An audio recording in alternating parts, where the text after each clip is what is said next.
श्री परमात्मने नमः। ओं वासुदेवाय नमः। ओं व्यासदेवाय नमः। ओं जगन्नाथदासाय नमः। हे माँ सरस्वती तमे कंठरे बस, माँ कंठरे बस। अतिबड़ी जगन्नाथ दास रचित श्रीमद् भागवत महापुराणर दशम स्कंधर द्वारका लीलार आज 68तम अध्याय बा 58तम अध्याय श्रवण करिबा।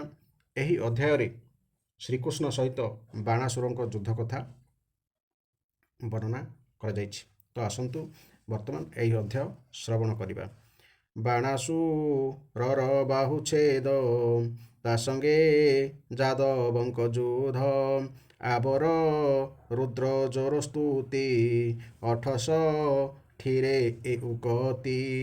श्री शुकवाच शुणरा जन भागवत द्वारका पुरे कामसूत न देखी अति शोक भरे लोड़ती ग्राम बन घोरे।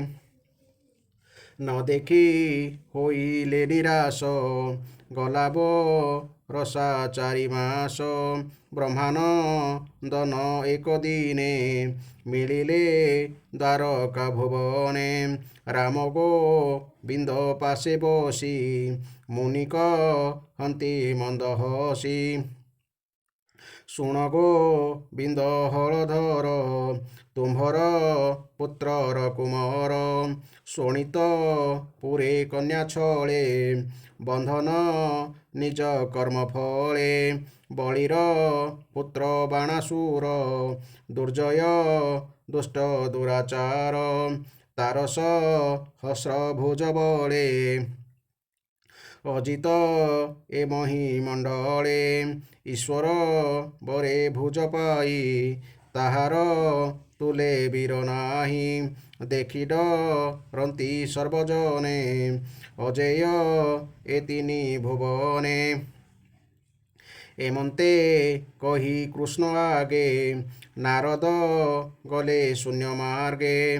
कृष्ण देशे उग्रसेन साजिले जदु भोज सैन्य। प्रद्युम्न जुजुधान गद सांबसा रण उपनंद भद्रन दये आदि बेगे साजिले राम कृष्ण संगे। 12 अक्षहिणी घेनी सबदे कंपई मेदिनी मुखस बदे दिगपुरी रुंधिले शोणित नगरी। दुर्जय जदु भोजवीर भाजिले वन ग्रामपुर पाचेरी अटाली गोपुर भांगिण सर्व कले चोर। हेले से गोरनाद शुणी बलिन दन वीरमणि दुष्टसो भावे अतिरोषे बेगे मिलिले रुद्रपाशे। संभ्रमे रुद्र पादे पड़ी बोलोई बेनी कर जोड़ी। भनाथ अंबिकार मन मपुरे कन्यार दूषण निर्भये प्रद्युम्न कुमार बलेह रिला कन्या मोर। बंधन कली नागपाशे ता शुणी कृष्ण महारोषे बले मो हर पुरे आसी राहुजे सनेर विग्रासी। भाजिले मोर गड़ ग्राम शुणी शंकर गरुतम विशेषे कन्यार दूषण शुणी साजिले रुद्रगण।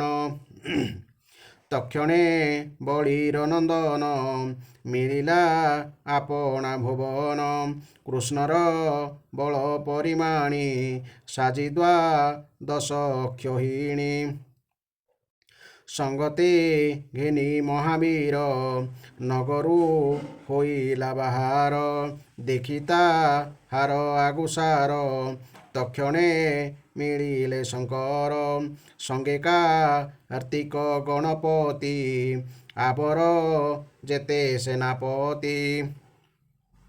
ବୃଷଭ କନ୍ଦେ ବସିହର ମିଳିଲେ ଯହିଁ ଚକ୍ରଧର ଶଙ୍କର ଗଣ ଅପ୍ରମିତ ରଣଆ ବରି ଯୁଥ ଯୁଥ ମାରନ୍ତି ନାନା ଶସ୍ତ୍ର ଘେନି ଶବଦେ କମ୍ପ ଇମେଦିନି ଶୂନ୍ୟ ଦେ କନ୍ତି ଦିଗପାଳ କୃଷ୍ଣଶଙ୍କର ରଣଗୋଳ ଦୁର୍ଲଭ ହରିହର ରଣ ଶୁଣନ୍ତେ ରୋମ ହରଷଣ ଅଦ୍ଭୁତ ଶୁଭେ ଘୋରନାଦ ଶୁଣଃ ସଂଗ୍ରାମ ପ୍ରମାଦ କୃଷ୍ଣଶଙ୍କର ରଣଗୋଳ କାର୍ତ୍ତିକେ ରୁକ୍ମିଣୀ କୁମାର ବାଣର ମନ୍ତ୍ରୀ ବେନିଜନ ନାମକୁ ଭାଣ୍ଡ କୁମ୍ଭକର୍ଣ୍ଣ କୁମ୍ଭାଣ୍ଡ ଉପକର୍ଣ୍ଣ ବୀର ସଙ୍ଗେଜୁ ଯନ୍ତି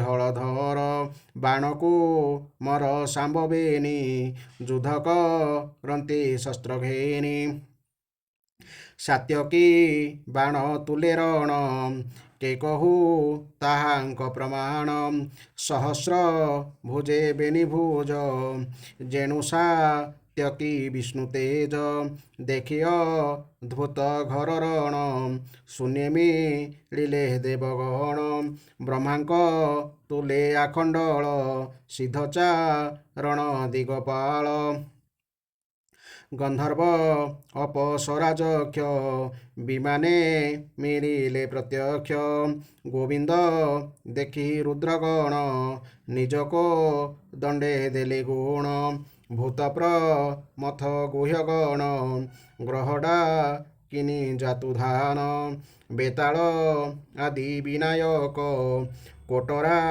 ରେବତୀ ଅନ୍ତକ ଜ୍ୟେଷ୍ଠାପୁ ତନାଦି ଯେତେ ପ୍ରେତମା ତୃକାଗଣ ଯୁଥେ ପିଶାଚ କୁଷ୍ମାଣ୍ଡ କବୀର ବ୍ରହ୍ମରାକ୍ଷସ ମହାଘୋର ଏ ଆଦି କହିବି ମୁଁ କେତେ ରୁଦ୍ରର ବଳ ଛନ୍ତି ଯେତେ ସାରଙ୍ଗ ଧନୁର୍ବାଣ ବିନ୍ଧି ନିମିଷ ମାତ୍ରେ କୃଷ୍ଣ ଛେଦି ତା ଦେଖି ରୁଦ୍ର କୋପ ଭରେ ପିନାକ ଧନୁ ଧରି କରେ ତକ୍ଷଣେ ଦଶ ଦିଗ ରୁନ୍ଧି କୃଷ୍ଣ ପରେ ବାଣ ବିନ୍ଧି ରୁଦ୍ରନା ରାଚ ଦେଖି ହରି ଗୁଣଟଙ୍କାରୀ ନାଦ କରି ବାଣକୁ ବାଣ ପରିତାଳ କରନ୍ତି ମଦନ ଗୋପାଳ ରୁଦ୍ରନା ରାଚ ଦେଖି ହରି ତିଳ ପ୍ରମାଣ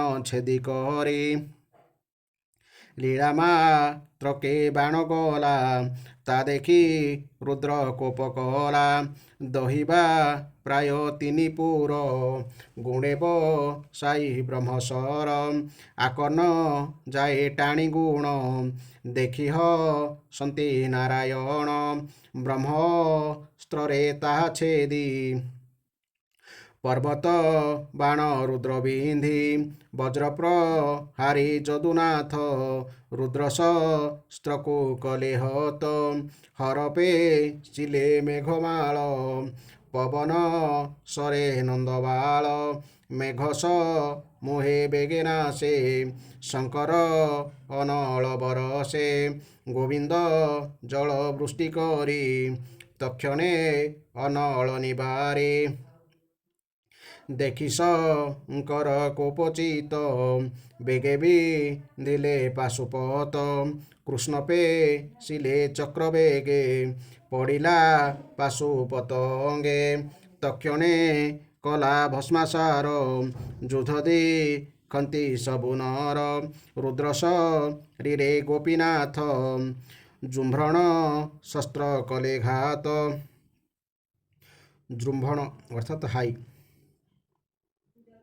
ପୁଣମୋହନ ଶସ୍ତ୍ର ଧରି ଶଙ୍କର ଉପରେ ପ୍ରହାରୀ ମୋହନ ଶସ୍ତ୍ର ଅର୍ଥ ସମୋହନ ଅସ୍ତ୍ର ତକ୍ଷଣେ ଅମ୍ବିକାରମଣ ମୋହଭ ଜିଲେ ଘୋର ରଣ ପଞ୍ଚପବନ କଣ୍ଠାଗ୍ରତ ବୃଷକ ଧରୁ ଭୂମିଗତ ରୁଦ୍ରଙ୍କୁ କରାଇ ମୋହନ ଚାହିଁଲେ ଦେବକୀ ନନ୍ଦନ ବାଣାସୁରର ସୈନ୍ୟ ଦେଖି ଧନୁକୁ କଲେ ଦୃଢ଼ ମୁଷ୍ଟି ଗଦା ଖଡ଼ଗ ବାଣେ ହରି ଦ୍ୱାଦଶ ଅକ୍ଷହିଣୀ ମାହାରି ଗୋବିନ୍ଦ କଲେ ଶଙ୍ଖ ଧ୍ୱନି ଶବଦେ କମ୍ପଇ ମେଦିନୀ କାର୍ତ୍ତିକ ପ୍ରଦ୍ୟୁମ୍ନର ତୁଲେ ଘୋରସ ମର ରଣଗୋଳେ ପ୍ରଦ୍ୟୁମ୍ନ ବାଣେ ମୋହ ଗଲା ମୟୂର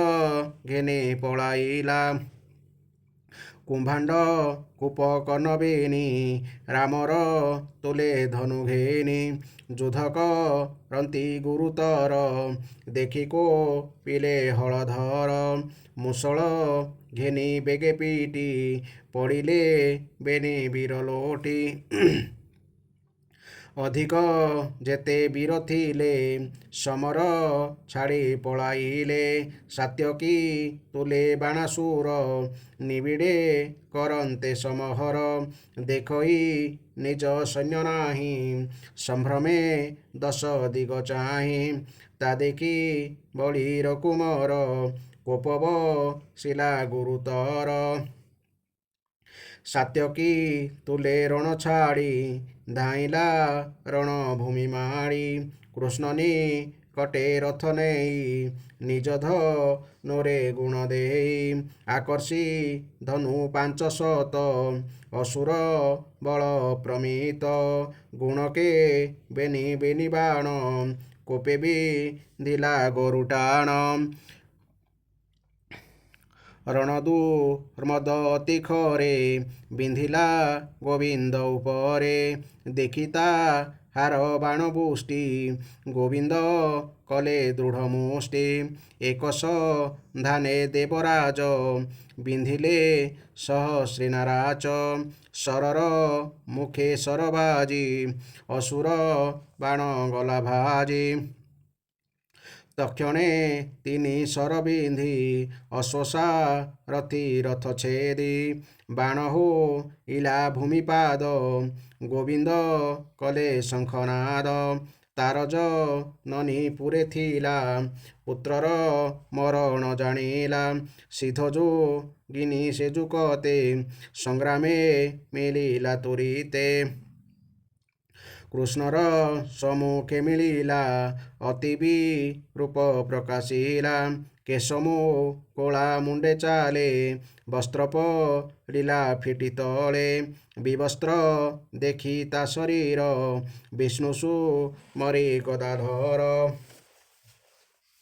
ଅଧୋବଦନ ନାରାୟଣ ବିରଥ ହୋଇଲା ବା ଅଧୋବଦନ ନାରାୟଣ ବିରଥ ହୋଇଥିଲା ବାଣ ବେଗେ ପଳାଇ ପୁରେ ବସି ଗୋପନେ ଜୀବନ ଆଶ୍ୱାସୀ ଭୁବନେ ହୋଇଲା ନିଶ୍ଚିନ୍ତ ଏମନ୍ତେ ଶୁଣ ନରନାଥ ରୁଦ୍ର ଯେ ପଡ଼ିଥିଲେ ମୋଏ ଜ୍ଞାନ ପଶିଲା ନିଜ ଦେହେ ଉଠି ଭାଡ଼ି କଳେବର ଶରୀରୁ ଜନ୍ମ କଲେ ଜ୍ୱର ବୋଲନ୍ତି କୃଷ୍ଣେ ମାର ତୁହି ତକ୍ଷଣେ ରୁଦ୍ର ଆଜ୍ଞା ପାଇ ସ୍ୱଭାବେ ତ୍ରିଶିର ତ୍ରିପାଦ ଚଳନ୍ତେ କରେ ଘୋରନାଦ ଶବଦେ ଭୁବନ କମ୍ପିଲା କୃଷ୍ଣର ନିକଟେ ମିଳିଲା ଅଦ୍ଭୁତ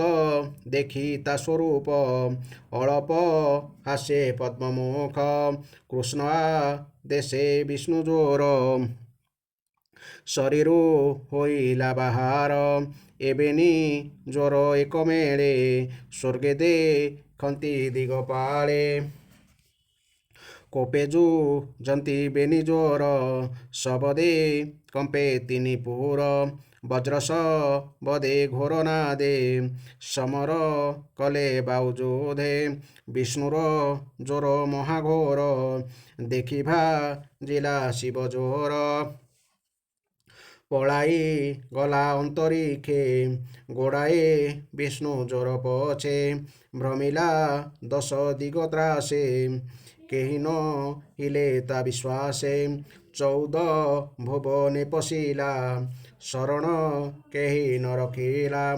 କୃଷ୍ଣବ ଇରିକା ବିଶ୍ୱାସ, ଜୀବନେ ନାହିଁ କାର ଆସ। ନିରାଶେ ଶିବ ଜୋର ଧାଇଁ, ମିଳିଲା କୃଷ୍ଣ ପାଶେ ଯାଇ। ଭୟେରୋ ଦଇ ଘୋର ନାଦେ, ଶରଣ ଗଲା କୃଷ୍ଣ ପାଦେ। ଆରତେ କୃଷ୍ଣ ପାଶେ ଯାଇ, କର ଜଳି ଶିରେ ଦେଇ। କାତରେ ଯୋଡ଼ି ବେନି କର, ସ୍ତୁତିକ ରଇ ଶିବ ଜୋର। ନମଇ ପ୍ରଭୁ ଭାବଗ୍ରାହୀ, ଅନନ୍ତ ଶକ୍ତିମୟ ତୁହି। ପରମ ପୁରୁଷ ତୁ ହରି, ଜଗତେ ଆତ୍ମା ରୂପେ ପୁରୀ। ତୋହର ନାହିଁ ଆଦି ଅନ୍ତ, କେବଳ ଆତ୍ମା ଜ୍ଞାନ ତତ୍ତ୍ୱ। ସୃଷ୍ଟି ପାଳନ ସଂହାରଣ, ତୁ ନାଥ ପରମ କାରଣ। ଯେ ନିର୍ବିକାର ବ୍ରହ୍ମ ତତ୍ତ୍ୱ, ବେଦାନ୍ତେ ବୋଲନ୍ତି ପ୍ରଶସ୍ତ। କାଳଦ ଇବ କର୍ମଜୀବ, ଇମନ୍ତେ ପଞ୍ଚମେ ସ୍ୱଭାବ। ତୁ ଭୂତ ସୂକ୍ଷ୍ମ କ୍ଷେତ୍ର ଆତ୍ମା, ବିକାର ପଞ୍ଚୋତ ମହିମା। ଏ ଦଶ ଇନ୍ଦ୍ରିୟ ଏକ କରି, ତୋ ମାୟା ଜୀବ ରୂପ ଧରି। ଅଙ୍କୁରି ଫଳ ଇ ବ୍ରହ୍ମାଣ୍ଡ, ଏଣେ ବି ଲଗ ତୋର ପିଣ୍ଡ। ଲୀଳାଏ ଉତ୍ପନ୍ନ ହେଉ, ତୁ ନାଥ ଭାବେ ଦେହ ବହୁ। ଦେବତା ସାଧୁ ଲୋକ ଧର୍ମ, ଯଜ୍ଞାଦି ଯେତେ ଶୁଭ କର୍ମ। ଏ ଆଦି ଯେତେ ଧର୍ମ ହେତୁ, ଏହାଙ୍କ ରକ୍ଷଣେ ତୁ ସେତୁ। ସାଧୁ ହିଂସତି ଯେତେ ପ୍ରାଣୀ, ତାହାକୁ ଦଣ୍ଡୁ ଚକ୍ରପାଣି। ଭୂମିର ଭାରେ ଖଣ୍ଡିବାରେ, ତୋହର ଜନ୍ମ ଏ ସଂସାରେ। ତୋହର ତେଜେ ବିଷ୍ଣୁ ଜ୍ୱର, ଦୁଃସହ ଘୋର ଭୟଙ୍କର। ତାହାର ମହା ତେଜେ ମୋହି, ବ୍ରହ୍ମାଣ୍ଡେ ଭ୍ରମେ ଶ୍ରମ ପାଇ। ପଶିଲି ତୋହର ଶରଣ, ତୁ ମତେ ରଖ ନାରାୟଣ। ଯାବତ ଜନ ତୋର ପାଦେ, ଶରଣ ନ ପଶେ ପ୍ରମାଦେ। ତାବତ ତାପତ୍ରୟୀ ଦୁଃଖୀ, କର୍ମବନ୍ଧନେ ଉପଲକ୍ଷୀ। ଇମନ୍ତ ଜ୍ୱର ବାକ୍ୟ ଶୁଣି, ହସିବ କ୍ଳାନ୍ତି ଚକ୍ରପାଣି। ତ୍ରିଶିର ଶୁଣ ମୋ ବଚନ, ମୁଁ ତୋତେ ହୋଇଲି ପ୍ରସନ୍ନ। ତୋତେ ଜ୍ୱର ଭୟ ନାହିଁ, ଶୁଣ ତୁ ପ୍ରସନ୍ନେ ବୋଲଇ। ତୋହର ମୋହର ସମ୍ବାଦ, ଶୁଣନ୍ତେ ଖଣ୍ଡିବ ପ୍ରମାଦ। ଜ୍ୱର ନ ଲାଗୁ ତା ଶରୀର, ସତ୍ୟବଚନ ଏ ମୋହର। ଏମନ୍ତ କୃଷ୍ଣ ବାକ୍ୟ ଶୁଣି, ଜ୍ୱର ନ ମିଲା ଚକ୍ରପାଣି। ଆନନ୍ଦେ ଗଲା ଶିବ ଜ୍ୱର, ଏବେ ହୋ ଶୁଣ ନୃପବର। ବୀଣା ଯେ ନିଜ ପୁରେ ଥିଲା, ପୁଣି ସଂଗ୍ରାମେ ବିଜେ କଲା। ରଥେ ମିଳିଲା କୋପ ଭରେ, ଅର୍ଦ୍ଧସହସ୍ର ଧନୁ କରେ। ସହସ୍ର ଭୁଜେ ମହାରୋଷେ, ବାଣ ବରଷେ ଦଶ ଦିଶେ। ଆୟୁଧ ନାନା ରୂପେ ଧରି, ମିଳିଲା ଯହିଁ ନରହରି। ବାଣ ବରଷେ ମହାଘୋର, ଯେହ୍ନେ ଗଗନେ ଜଳଧର। ଦେଖି ତାହାର ବାଣ ବୃଷ୍ଟି, କୃଷ୍ଣ ଚାହିଁଲେ ସ୍ଥିର ଦୃଷ୍ଟି। ତକ୍ଷଣେ ଚକ୍ର ଘେନି ହସ୍ତେ, ଆସନ୍ତେ ପ୍ରହାରିଲେ ପଥେ। ବାଣ ବରଷା ଅତି ବେଗେ, କୋପେ ଛେଦିଲେ ଶୂନ୍ୟ ମାର୍ଗେ। ବଜ୍ରଶବଦ ପ୍ରାୟ ପୁରୀ, କୋଟିତ ବନ ରୂପ ଧରି। ପଡ଼ିଲା ବାଣାସୁର କନ୍ଧେ, ଭୁଜ ଛେଦିଲା ଘୋର ନାଦେ। ବାମ ଦକ୍ଷିଣେ ବେଗ ପେଡ଼େ, ବାମ ଦକ୍ଷିଣେ ବେଗେ ପଡ଼େ। ବୃକ୍ଷର ପତ୍ର ଯେହ୍ନେ ଝଡ଼େ, ବାଣର ଭୁଜ ନାଶ ଦେଖି, ଶଙ୍କର ସମର ଉପେକ୍ଷେ। ମିଳିଲେ ଗୋବିନ୍ଦ ନିକଟେ ଦେବେ ଦେଖନ୍ତି ଶୂନ୍ୟ ବାଟେ। ଭକତ ବନ୍ଧୁ ଭୂତନାଥ ଶିରେନି ବେଶିବେନି ହସ୍ତ।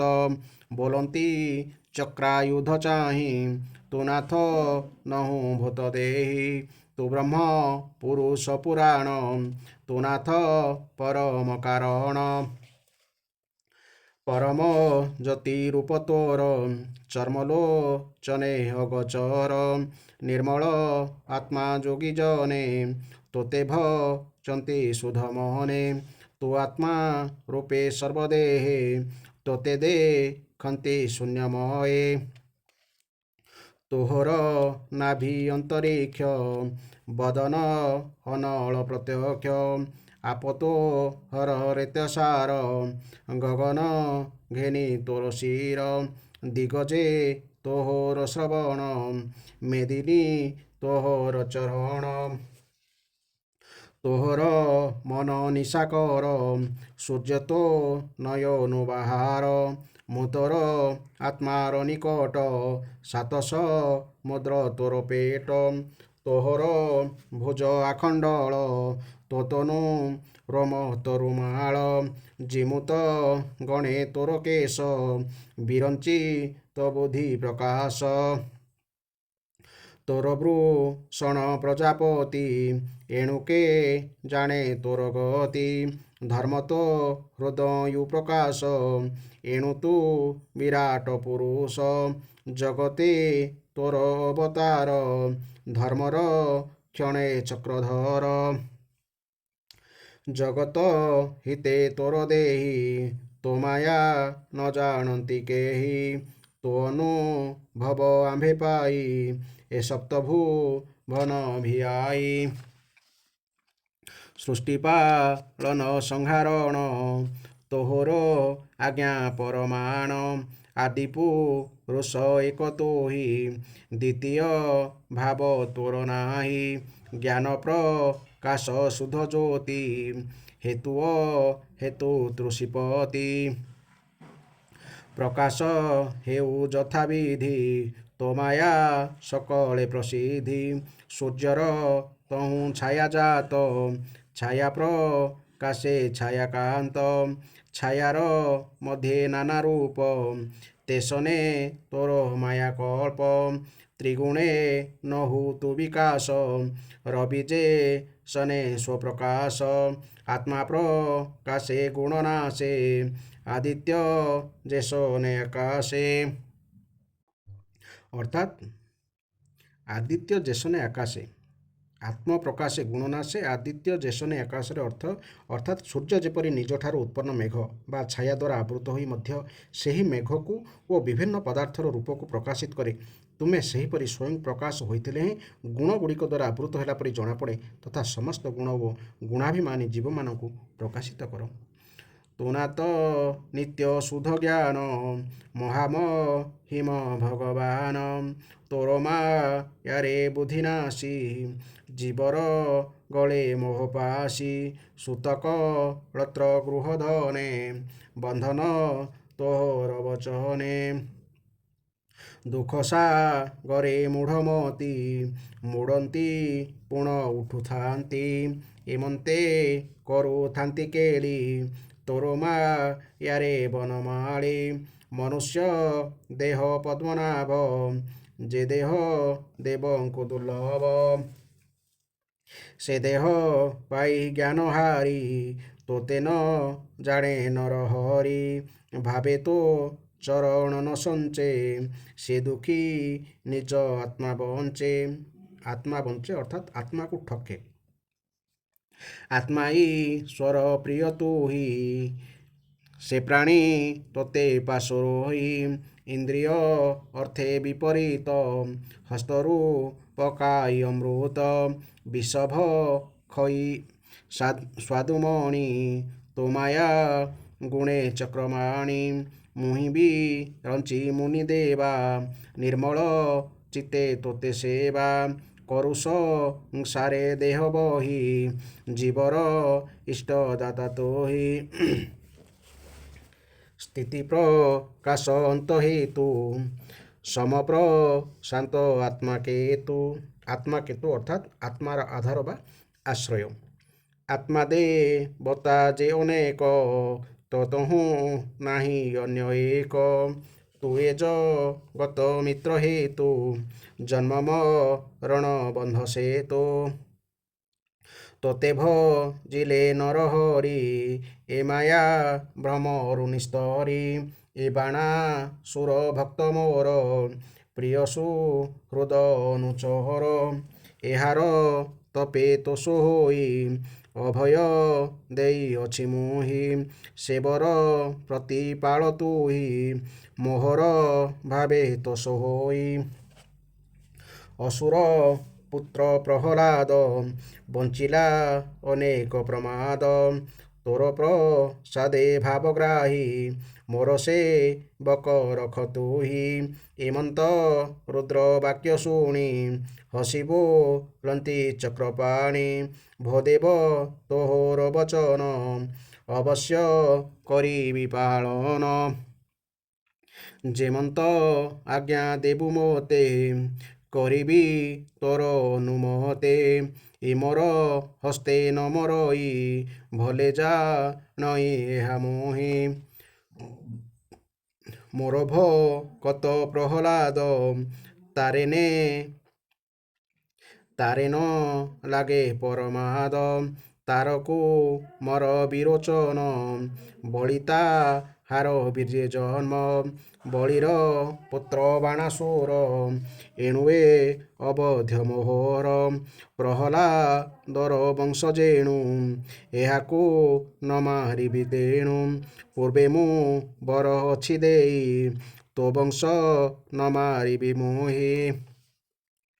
ଏହାର ଗର୍ବ ନାଶିବାରେ, ଚକ୍ରପେ ଶିଲି କୋପ ଭରେ।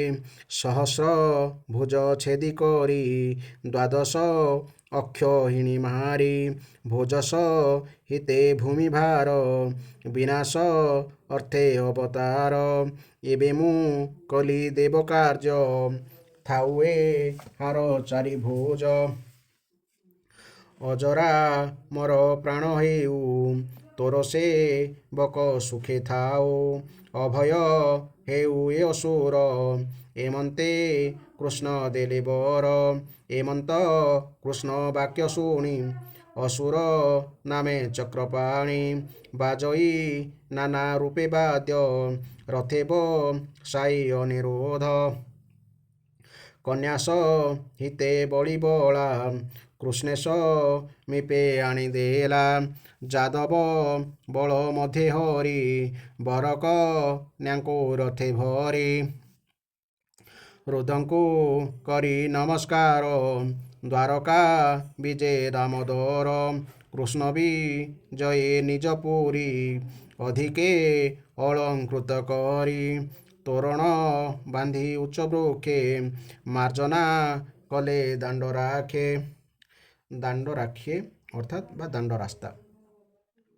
ମଙ୍ଗଳ ଦ୍ରବ୍ୟ করে ଘେନି, ଆନନ୍ଦେ ମିଳିଲେ କାମିନୀ। ଶଙ୍ଖ ଶବଦ ବାଦ୍ୟ ସ୍ୱରେ, ଆଶିଷ ଦେଲେ ଦ୍ୱିଜବରେ। ଆନନ୍ଦେ ନୃତ୍ୟ ବାଦ୍ୟ ଗୀତ, ବିଜୟୀ ଦ୍ୱାରକାର ପଥ। ଏମନ୍ତ ହରିହର ରଣ, ଯେ করে ଶ୍ରବଣ କୀର୍ତ୍ତନ। ପ୍ରଭାତ କାଳେ ପ୍ରତିଦିନେ, ଯେ ପ୍ରାଣୀ ଚିନ୍ତେ ଶୁଦ୍ଧ ମନେ। ତାହାର ନାହିଁ ପରାଭବ, ନିଶ୍ଚିନ୍ତେ ବଞ୍ଚନ୍ତି ମାଧବ।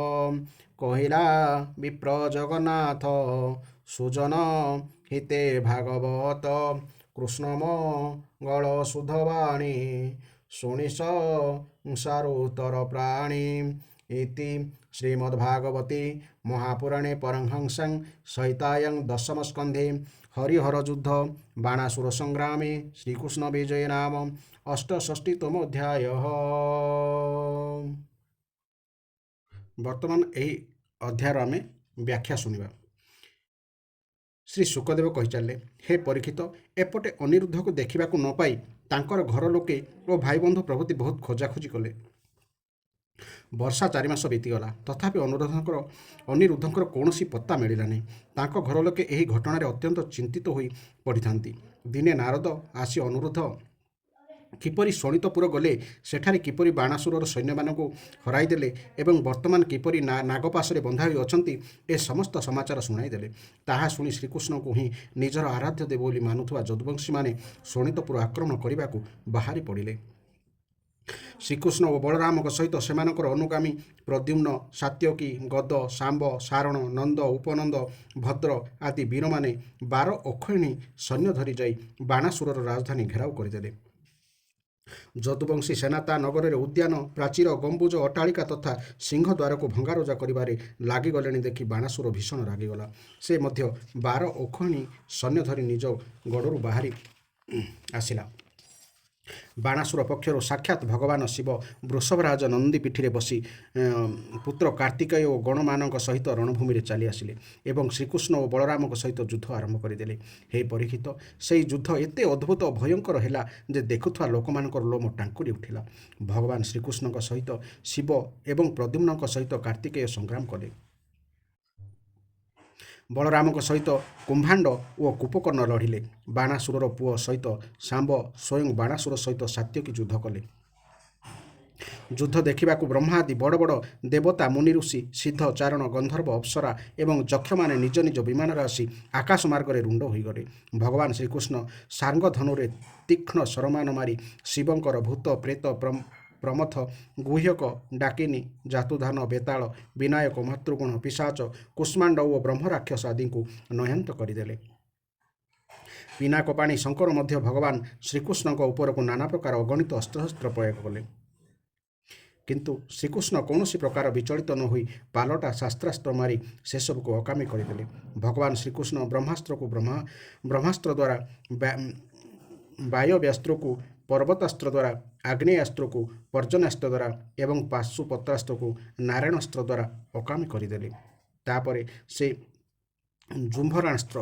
ଜୁମ୍ଭଣାସ୍ତ୍ର ମାରି ମହାଦେବଙ୍କୁ ମୋହିତ କରିଦେଲେ। ଜୁମ୍ଭଣାସ୍ତ୍ର ଅର୍ଥ ଯାହାଦ୍ୱାରା ମନୁଷ୍ୟକୁ ହାଇ ଉପରେ ହାଇ ଆସେ। ଶିବ ଯୁଦ୍ଧରୁ ବିରତ ହୋଇ ବାରମ୍ବାର ହାଇ ମାରିବାକୁ ଲାଗିଲେ। ଏପରି ଭାବରେ ଶିବଙ୍କ ପ୍ରତିରୋଧକୁ ନିସ୍ତାର ପାଇ ଭଗବାନ ଶ୍ରୀକୃଷ୍ଣ ଏଥର ଗଦା, ତରବାରୀ ଓ ଧନୁର୍ବାଣ ଧରି ବାଣାସୁରର ସେନାକୁ ସଂହାର କରିବା ଆରମ୍ଭ କରିଦେଲେ। ସେପଟେ ପ୍ରଦ୍ୟୁମ୍ନ ସରବର୍ଷଣ କରି କାର୍ତ୍ତିକେୟକୁ ଆହତ କରିଦେଲେ। ତାଙ୍କ ଦେହରୁ ଧାର ଧାର ରକ୍ତ ବୋହିବାରୁ ସେ ମୟୂର ଚଢ଼ି ରଣଭୂମିରୁ ପଳାଇଗଲେ। ବଳରାମ ମୂଷଳ ଆଘାତରେ କୁମ୍ଭାଣ୍ଡ ଓ କୁମ୍ଭକର୍ଣ୍ଣଙ୍କୁ ଆହତ କରିଦେଲେ। ସେମାନେ ରଣଭୂମିରେ ପଡ଼ିଗଲେ। ଏପରି ଭାବରେ ବାଣାସୁରର ସେନାପତିମାନେ ହତାହତ ହୋଇଯିବାରୁ ତାର ସମସ୍ତ ସୈନ୍ୟ ଛତ୍ରଭଙ୍ଗ ଦେଇ ପଳାଇଗଲେ। ଶ୍ରୀକୃଷ୍ଣ ଆଦିଙ୍କ ପ୍ରହାରରେ ସେନା ଛିନ୍ନ ଭିନ୍ନ ହୋଇ ନଷ୍ଟ ହୋଇଯିବା ଦେଖି ବାଣାସୁର ମନରେ ଭୀଷଣ କ୍ରୋଧ ଜାତ ହେଲା। ସେ ସାତ୍ୟକୀଙ୍କୁ ଛାଡ଼ିଦେଇ ଶ୍ରୀକୃଷ୍ଣଙ୍କୁ ଆକ୍ରମଣ କରିବାକୁ ମାଡ଼ି ଆସିଲା। ହେ ପରୀକ୍ଷିତ, ରଣୋନ୍ମତ୍ତ ବାଣାସୁର ତାହାର ସହସ୍ର ଭୁଜରେ 500 ଧନୁ ଧରି ଶ୍ରୀକୃଷ୍ଣଙ୍କ ଉପରକୁ ବାଣ ଉପରେ ବାଣ ପ୍ରହାର କରିବାକୁ ଲାଗିଲେ। କିନ୍ତୁ ଭଗବାନ ଏକାଥରକେ ତାର ସମସ୍ତ ଧନୁ ଭାଙ୍ଗିଦେଇ ତାର ସାରଥୀ, ରଥ ତଥା ଅଶ୍ୱମାନଙ୍କୁ ଧରାଶାୟୀ କରିଦେବା ପରେ ଆନନ୍ଦରେ ଶଙ୍ଖ ବଜାଇଲେ। କୋଟରା ନାମକ ଜଣେ ଦେବୀ ଥିଲେ ବାଣାସୁରର ଧର୍ମମାତା। ସେ ନିଜର ଉପାସକ ପୁତ୍ରର ପ୍ରାଣ ରକ୍ଷା କରିବା ନିମନ୍ତେ ମୁଣ୍ଡର କେଶ ମୁକୁଳା କରି ଉଲଗ୍ନ ହୋଇ ଆସି ଶ୍ରୀକୃଷ୍ଣଙ୍କ ଆଗରେ ଠିଆ ହୋଇଗଲେ। ତାଙ୍କ ଉପରେ ଯେପରି ଦୃଷ୍ଟି ପଡ଼ି ନଯାଏ ସେହି ଉଦ୍ଦେଶ୍ୟରେ ଭଗବାନ ପଛକୁ ମୁହଁ କରି ଅନ୍ୟଆଡ଼େ ଚାହିଁ ରହିଲେ। ସେହି ସୁଯୋଗରେ ଧନୁରହିତ ଓ ରଥବିହୀନ ହୋଇଯାଇଥିବା ବାଣାସୁର ନିଜ ଗଡ଼କୁ ପଳାଇଗଲେ। ସେପଟେ ଭଗବାନ ଶିବ ଯେତେବେଳେ ଦେଖିଲେ ଯେ ତାଙ୍କର ଭୂତମାନେ ଛିନ୍ଛତ୍ର ହୋଇ କିଏ କୁଆଡ଼େ ପଳାଇ ଗଲେଣି, ସେତେବେଳେ ଶ୍ରୀକୃଷ୍ଣଙ୍କୁ ଆକ୍ରମଣ କରିବା ଲାଗି ନିଜର ଜ୍ୱରକୁ ପଠାଇଦେଲେ। ତ୍ରିଶିର ଓ ତ୍ରିପାଦଧାରୀ ସେହି ମାହେଶ୍ୱର ଜ୍ୱର 10 ଦିଗକୁ ଦହ୍ୟମାନ କରି କରି ଶ୍ରୀକୃଷ୍ଣ ଆଡ଼କୁ ମାଡ଼ି ଆସିଲା। ସେହି ଜ୍ୱର ମାଡ଼ି ଆସୁଥିବା ଦେଖି ତାକୁ ପ୍ରତି ଆକ୍ରମଣ କରିବା ନିମନ୍ତେ ଶ୍ରୀକୃଷ୍ଣ ନିଜର ବୈଷ୍ଣବ ଜ୍ୱରକୁ ପ୍ରେରଣ କରିଦେଲେ। ଫଳରେ ମାହେଶ୍ୱର ଜ୍ୱର ଓ ବୈଷ୍ଣବ ଜ୍ୱରଙ୍କ ଭିତରେ ଯୁଦ୍ଧ ଲାଗିଗଲେ। ଶେଷରେ ବୈଷ୍ଣବ ଜ୍ୱରର ତେଜରେ ପୀଡ଼ିତ ହୋଇ ମାହେଶ୍ୱର ଜ୍ୱର ଭୟରେ ଚିତ୍କାର କରିବାକୁ ଲାଗିଲେ। କିନ୍ତୁ ତାକୁ ସେହି ତ୍ରାଣ କରି ନ ପାରିବାରୁ ସେହି କରପତ୍ର ଯୋଡ଼ି ଭଗବାନ ଶ୍ରୀକୃଷ୍ଣଙ୍କ ଶରଣ ନେବାକୁ ପ୍ରାର୍ଥନା କଲା। ମାହେଶ୍ୱର ଜ୍ୱର କହିଲା, ହେ ପ୍ରଭୁ, ଆପଣଙ୍କର ଶକ୍ତି ଅନନ୍ତ। ଆପଣ ହେଉଛନ୍ତି ବ୍ରହ୍ମାଦି ଈଶ୍ୱରମାନଙ୍କର ପରମ ମହେଶ୍ୱର। ଆପଣ ସମସ୍ତଙ୍କର ଆତ୍ମା ଓ ସ୍ୱରୂପ। ଆପଣ ଅଦ୍ୱିତୀୟ, ନିରଞ୍ଜନ ଓ ଜ୍ଞାନ ସ୍ୱରୂପ। ଆପଣ ସଂସାରର ଉତ୍ପତ୍ତି, ସ୍ଥିତି ଓ ସଂହାରର କାରଣ। ଶ୍ରୁତିମାନଙ୍କ ଦ୍ୱାରା ଆପଣଙ୍କର ହିଁ ବର୍ଣ୍ଣନ ଓ ଅନୁମାନ କରାଯାଏ। ଆପଣ ହେଉଛନ୍ତି ବିକାର ଶୂନ୍ୟ ସ୍ୱୟଂ ବ୍ରହ୍ମ। ମୁଁ ଆପଣଙ୍କୁ ପ୍ରଣାମ କରୁଛି। କାଳ, ଦୈବ ବା ପ୍ରାରବ୍ଧ, କର୍ମ, ଜୀବ ସ୍ୱଭାବ, ସୂକ୍ଷ୍ମଭୂତ ଶରୀର, ସୁତାତ୍ମା, ପ୍ରାଣ, ଅହଙ୍କାର, ଏକାଦଶ ଇନ୍ଦ୍ରିୟ, ପଞ୍ଚଭୂତ, ଏହି ସବୁର ସଂଘାତ, ସମଷ୍ଟି ବା ଘନସଂଯୋଗ ଲିଙ୍ଗ ଶରୀର ଏବଂ ବୀଜ ଅଙ୍କୁର ନ୍ୟାୟରେ ସେଥିରୁ କର୍ମ ଓ କର୍ମରୁ ପୁଣି ଲିଙ୍ଗ ଶରୀର ଉତ୍ପତ୍ତି ରୂପକ ଏ ଯେଉଁ ଲୀଳା ଚାଲିଛି, ଏସବୁ ହେଉଛି ଆପଣଙ୍କର ହିଁ ମାୟା। କିନ୍ତୁ ଆପଣ ହେଉଛନ୍ତି ସମ୍ପୂର୍ଣ୍ଣ ମାୟାତୀତ।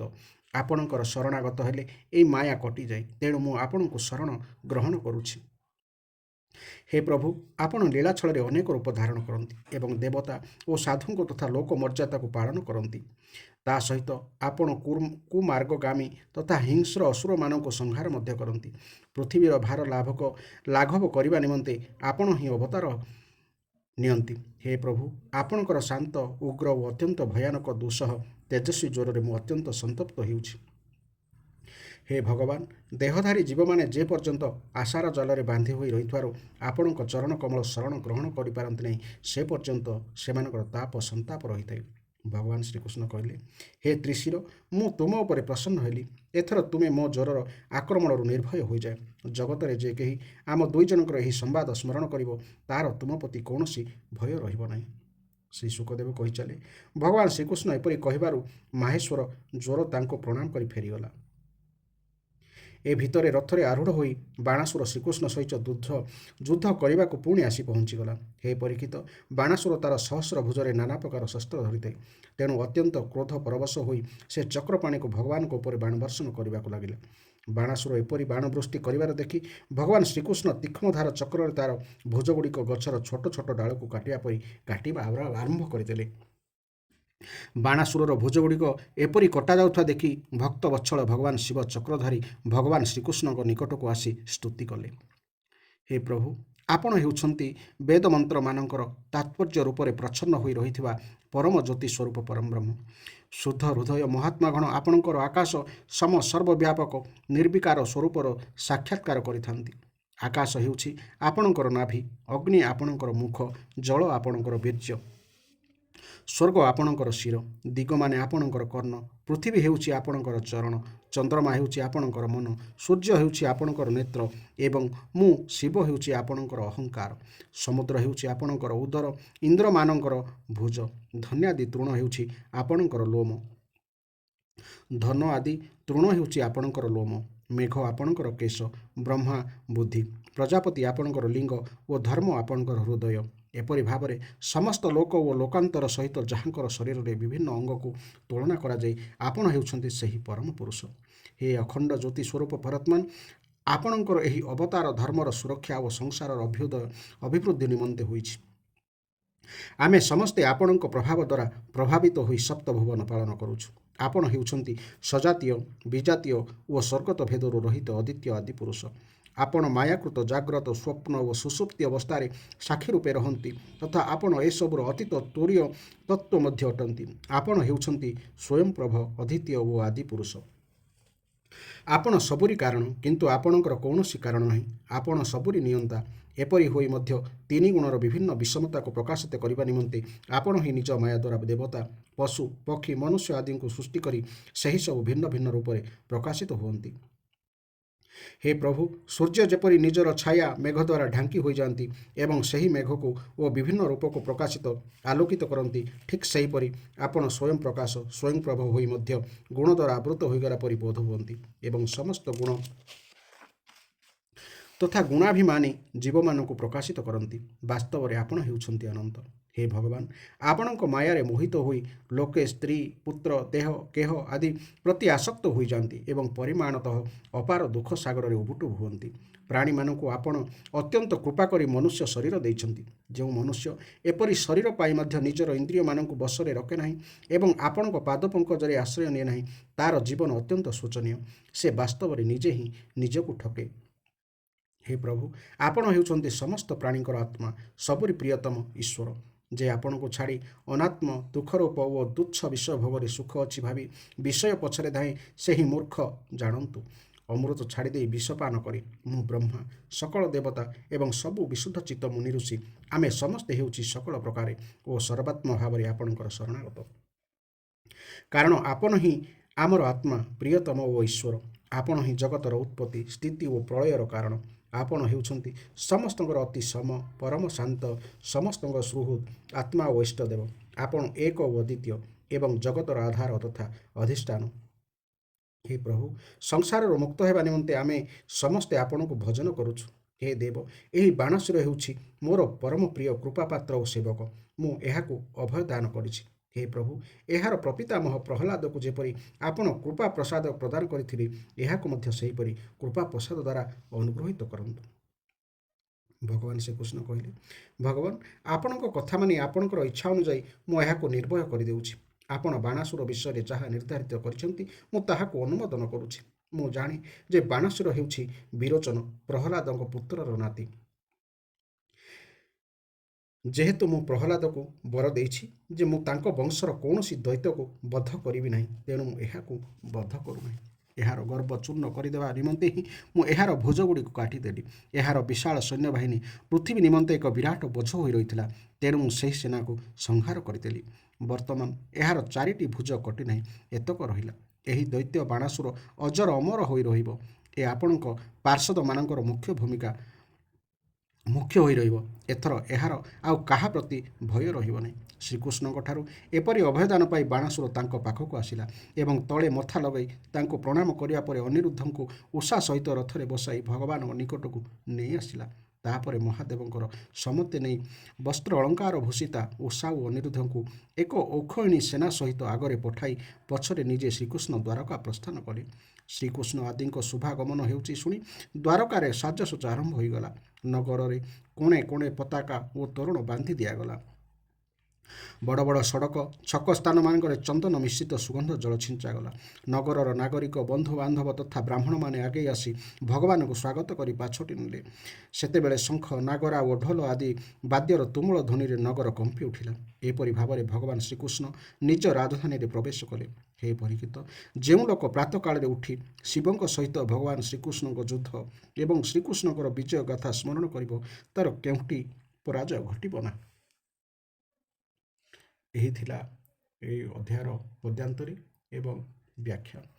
ଆପଣମାନେ ଏଭଳି ଅମୂଲ୍ୟ ଗ୍ରନ୍ଥର ଅମୃତ ଟିକେ ନିହାତି ଚାଖନ୍ତୁ।